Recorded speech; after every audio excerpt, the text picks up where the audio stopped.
Good evening, dear viewers. Welcome to BMC Global Live Al Hilal Health World. This is our 2021's first episode. So today we'll be talking about a silent killer, hypertension. We all know what hypertension is. It is high blood pressure. But do we know why it should be detected or why it should be treated?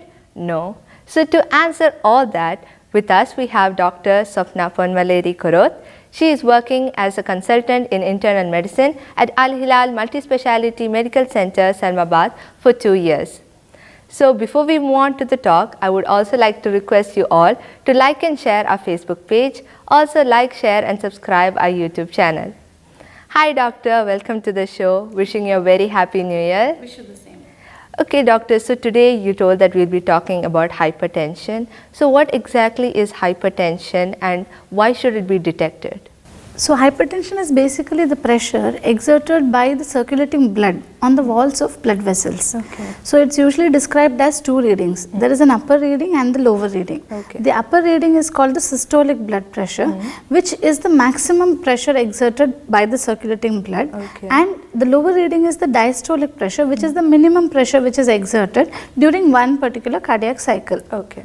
Now, the blood pressure is the same irrespective of age and sex. The normal recording is anything less than 120 by millimeter of mercury. Okay. So, any recording above 120 by 80 millimeter of mercury, these people are considered to be at risk of development of hypertension. Okay. Now, based on the BP recordings, we have stages of hypertension, namely stage 1, stage 2, stage 3, that denotes the severity of hypertension. Okay.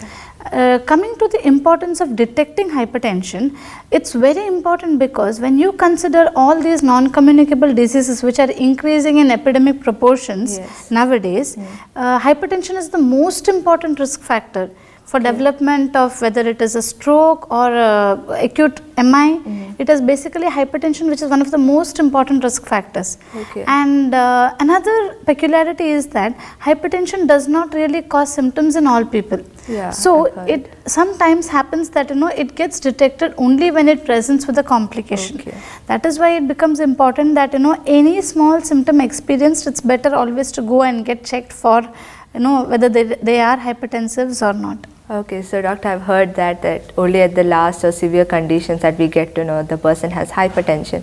So what are the symptoms that a patient shows when they have hypertension? Yes. So just as I mentioned, hypertension always does not present with clinical symptoms. Yeah. There are a certain proportion of patients who do have certain symptoms.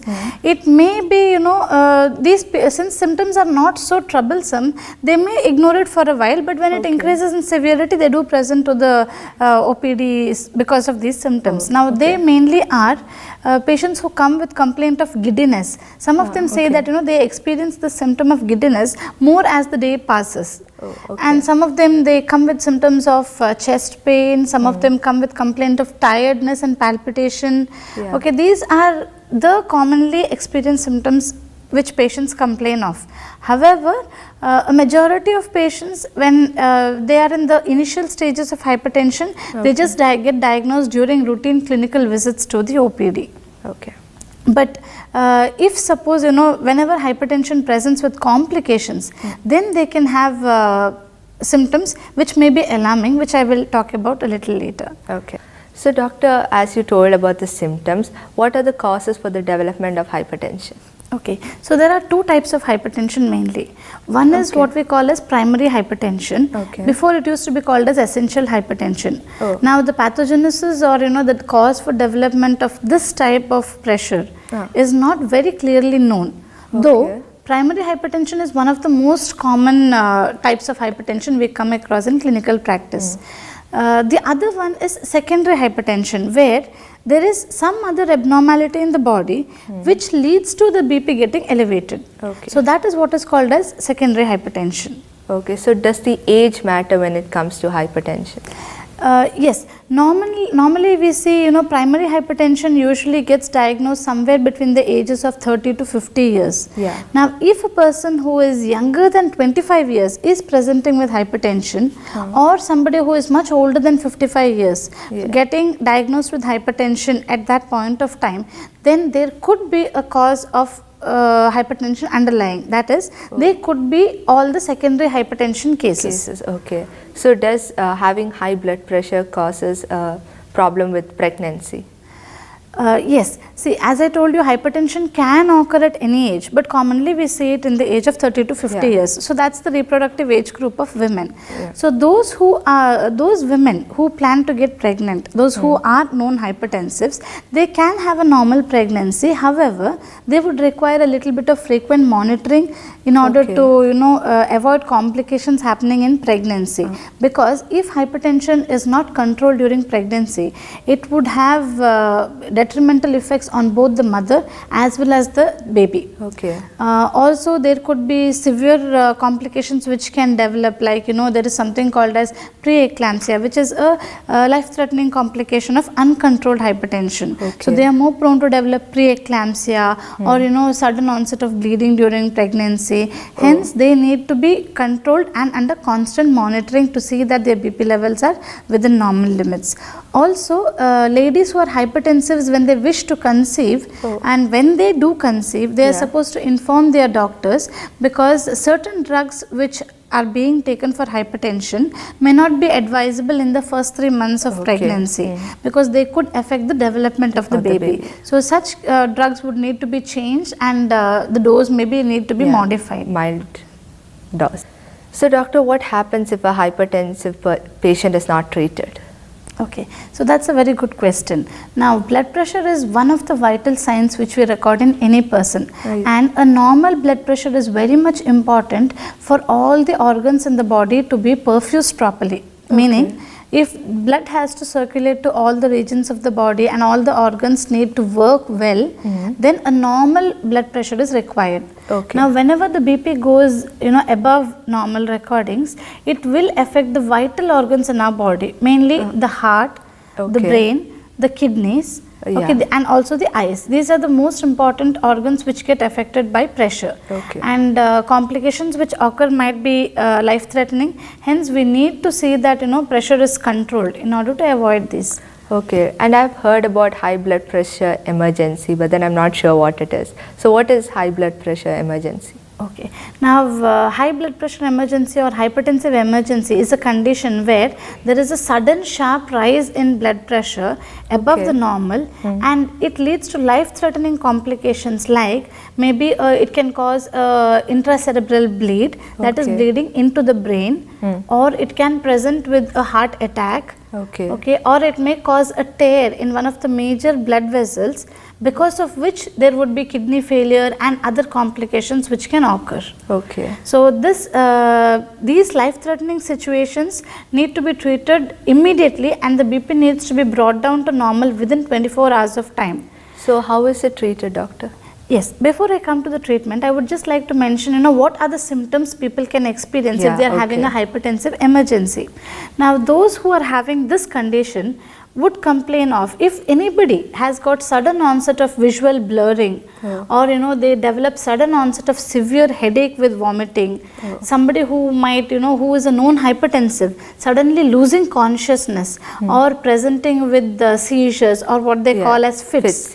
Okay, anybody with hypertension who presents with sudden onset of chest pain or pain in the back region between the shoulder blades, or anything like a smoky urine or a dark brown colored urine, all these could mean that they have developed a hypertensive emergency. So how is it treated? What can we do for the treatment? Yes, so normally what happens, anybody who is diagnosed to have high BP recordings, if it is just mild elevation of BP recordings, before we label them as hypertensives, we ask them to come for 3 different OPD visits.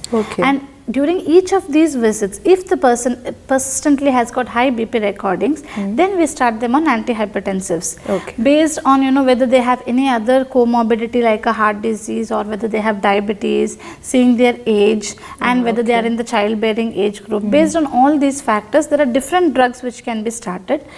We start them on a drug, and then later we call them for a follow-up about 1 week later. Okay. and then we readjust the dose of hypertensives.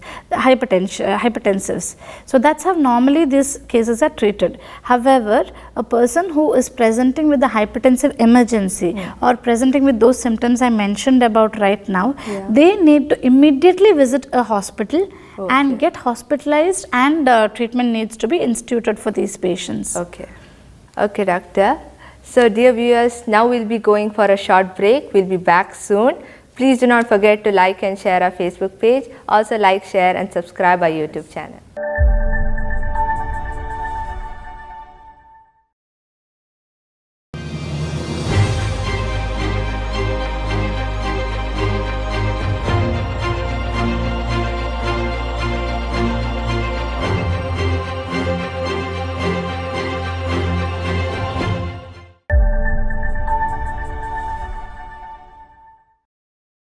So, dear viewers, welcome back.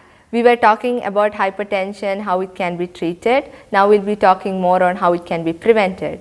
So, welcome back.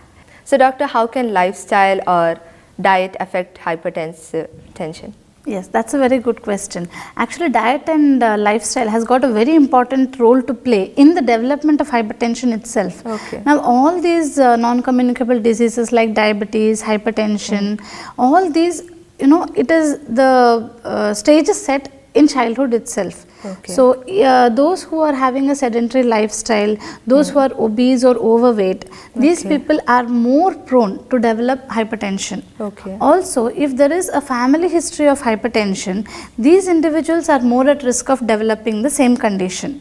Okay. So, what they need to do is early in life you start having a good diet and a healthy lifestyle. By this you can prevent the development of hypertension much earlier. That also such patients need to go for a regular checkup, maybe at least after the age of 30, at least once in 6 months it would be advisable to go for a medical checkup to know that your BP is under control. When you consider diet modifications which we need to do in case of controlling hypertension, one is we do advise people a low salt diet. This plays a very important role because sodium, whenever you take excess of salt, it helps to retain water in the body. And this also contributes to increasing the BP levels. That's why we always advise people a low salt diet. Now that doesn't mean that you need to totally stop salt intake in diet, but it's just that you should not take added salt in diet. Also, don't take high salted food like all these fried chips, taking any fast food which is excessively salted. This needs to be avoided. Also, consumption of pickles, papads and dried fish, because the content of salt in them is much higher than what you use in cooking. So these items need to be avoided. So smokers and alcoholics, are they also? Yes, correct. Smoking and alcohol also contribute to development of hypertension. We have seen alcoholics or those who consume alcohol on a regular basis. When we examine them, we do see that their BP is much higher than normal. So we do advise people that smoking is to be stopped, because as I told you, smoking is one of the risk factors for development of hypertension, diabetes, and it's an independent risk factor for any of the non-communicable diseases. Hence, smoking is to be totally stopped. Alcohol intake in moderate quantities once in a while is fine, but otherwise regular alcohol consumption is not advised. Okay, doctor. And coming to lifestyle, exercises every day, moderate to high intensity exercise for 30 minutes every day in a week. This will help prevent the development of hypertension. Also, by exercises we will be keeping our cholesterol levels under control, because cholesterol levels also contribute to accelerated hypertension. Okay. So doctor, can this medication be stopped when the BP is well in control, or should it be taken lifelong? Okay, that's a good question.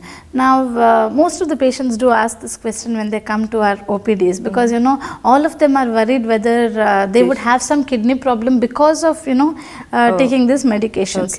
But that's a myth. Normally hypertension is a condition where if it is not controlled, one of the major organs to be affected is always the kidney. And by themselves, these antihypertensive medications don't affect the kidney or liver. They don't cause any damage to any of these vital organs. So, medications for hypertension should not be stopped by the patient himself. Okay. There is a, most of the proportion, when you consider all the hypertensives, most of them would require medication lifelong.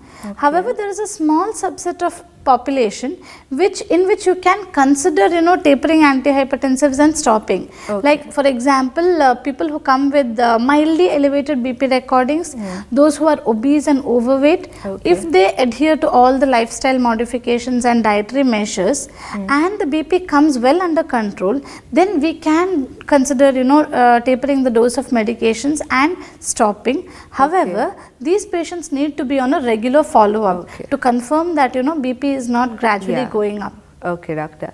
So what are the take-home messages that we can give to our viewers? Yes. So one thing what I would like to say is hypertension is a silent killer. If hypertension is not controlled, it will present with life-threatening complications. So please, if you are above the age of 30 years and you have a family history of hypertension, if there is a history of kidney disease in the family, if there is a history of stroke or heart attack in the family, any people who are having these histories should go to a doctor for a health visit at least once in 6 months after the age of 30 years. And once you are on medications, do not stop medications on your own.